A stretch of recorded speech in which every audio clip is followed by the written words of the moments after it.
Hello, my beloved Arsenal fans all over the world. You're welcome to this quick preview for the UEFA Champions League match that is coming up tonight. So Arsenal will be hosting Olympiacos. So before we go ahead to talk about the match in view, if you've not subscribed to this channel, kindly do so by hitting on the subscribe button, turn on your notification bell, leave your likes, your comment, and share. So ahead of the match tonight, Mikel Arteta has done his press conference yesterday, and then he spoke a lot. Saliba's new contract, injuries, and all of that. But for me, I think Saliba also spoke about their game, and they all have a focus, and that focus is winning a major title. And I think Saliba said, I think they are looking forward to winning the Champions League, which is the mentality everyone has in the team. So it's not just that they are not putting the effort to, but hopefully, let's see as this season plays out for them in that regard. So it's clear that the three matches we have played against Olympiacos in an European game at the Emirates, we've not gotten a good result, right? But for me, one will be saying we need to put out a strong lineup in the match tonight.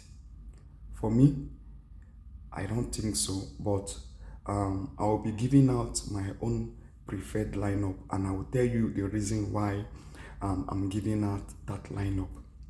So before I go out to give you my preferred lineup, this season is too long, and we can't afford to be risking our players. And Mikel Arteta knows this better, and I trust him to do a good job in that area.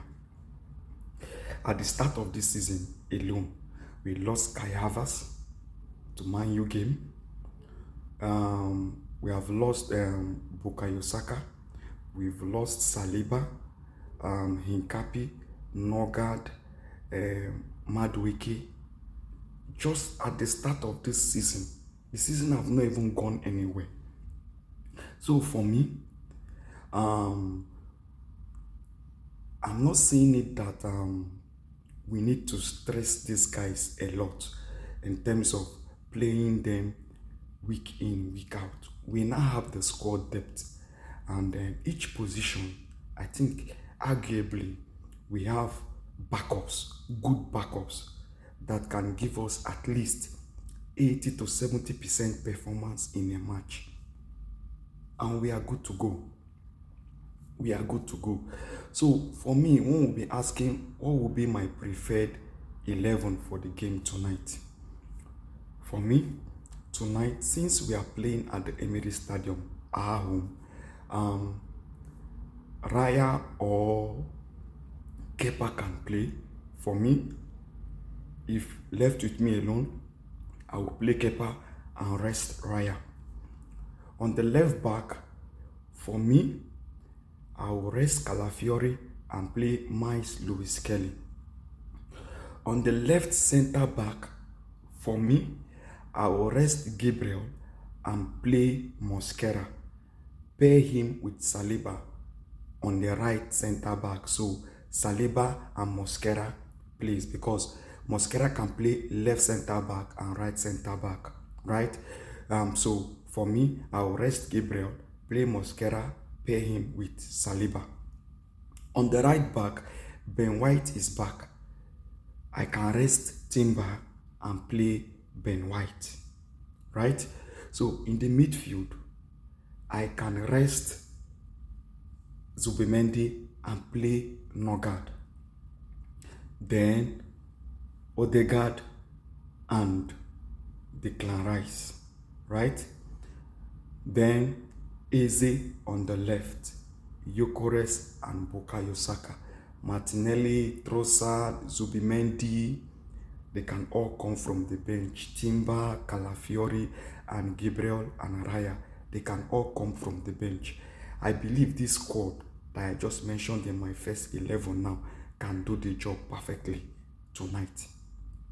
Yes, yes, because this season is a marathon. We are playing 4 cups: the Carabao Cup, the FA Cup, the Premier League, which that one is 38 games.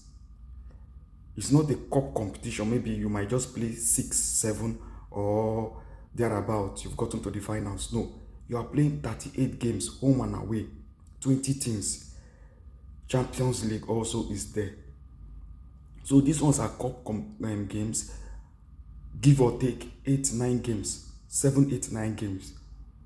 That's what you will play in this cup competition. Outside the Champions League, I think you can play more than 8, 9, right? So this is what I think, because rotating this team, right, let them get to know themselves, play amongst themselves, right? When they be able to play among themselves, they build a chemistry, they build this understanding, right? So the players will look fresh, the players will look good. We can avoid these injuries coming to the players. It's not that the rotation won't make one have injury in a game. The injuries might happen, but at least this is a preventive measure. Yes, a caution you throw in than to keep these boys fit for this whole season, because the task ahead is much. The games are also much for them to play, and they are all good players. They are all good players. So the likes of Ethan Waneri, Max Doman, they can also be on the bench too and come in the second half, because we are playing at the Emirates. We are not traveling to the home of Olympiacos. That is what I have on this game. So like we normally do, we give percentage for win in a game. So for today, Olympiacos is a good team in Greece. So I'll be leaving this game at a 60-40. Reason being that, like I said, we've not had a good result for the 3 games we've played, European games, against Olympiacos in our home. But irrespective of that, we now have good players, good team that can do the job. So for that history and what we have now, so I'll be giving Arsenal 60% chance to win, and Olympiacos 40% chance to win. So that will be my take on the game tonight. You can leave yours in the comment section, what you think. So yesterday, the PGMOL boss came out to defend what was clear to everybody all over the world, that what happened to Arsenal, the injustice that happened to Arsenal in the Newcastle game, the Gyökeres penalty, was not a penalty, that there was no foul play, it was just a clash. Man, Howard Webb, is this pride, or is it because former Premier League referees, Mark Hasley, Hackett, I think that is his name, Kit Hackett, and McClattenburg, especially McClattenburg, called you out for these decisions that are happening in the Premier League again? We are not talking about the games, we are talking about the decisions that are being made by referees. Is it because of that you came out to do what you did yesterday on the national television, Sky Sports, for the whole world to watch how biased you are? My God, that there was no foul play there by Nick Pope. It was just a collide between players. You remember last season we played Brighton when Saliba and Joao Pedro has a clash of head. Saliba touched the ball first when Joao Pedro knocked the ball up, trying to turn. Saliba went up and his head touched the ball first before the clash of head. And what was his name? I've forgotten his name that gave the penalty. You came out when everybody was saying that was not a penalty. There is no way a clash of head has been given a penalty. But that was not even clash of head incident first. It was Saliba's head that got the ball before the clash of head.